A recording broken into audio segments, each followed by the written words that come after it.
If you would like to write from the point of view of an infant, then you face an entirely different and creative challenge. Here are some tips as a starting point for helping you to achieve this view. It is important to remember that infants have a very limited understanding of the world around them.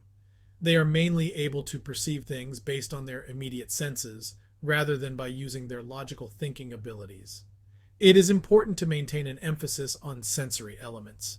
Describe textures, sounds, colors, and tastes. For example, the softness of a blanket, the brightness of a light, the sound of a lullaby, or even the sweetness of milk are all sensory experiences your child takes part in.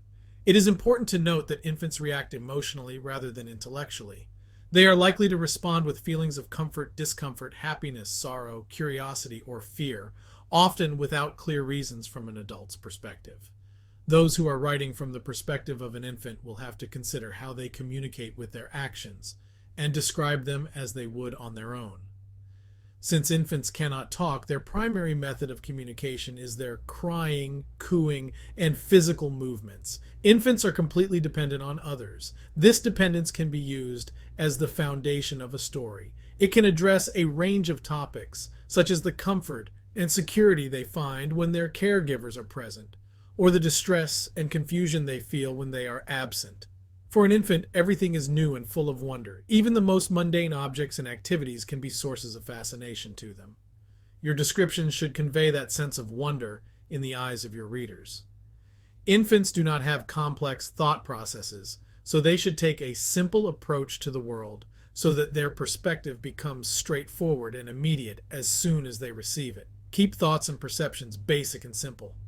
There is no doubt that infants do not have elaborate fantasies or thoughts, but they do engage with the world around them in a playful and imaginative way. This can be seen in how they interact with their surroundings. There are a variety of physical sensations that an infant experiences that can be difficult to describe, but which are fundamental to the infant in order to have a deeper understanding of what they are experiencing. If you decide to use language to represent the infant's feelings, it is important to keep the language simple and repetitive.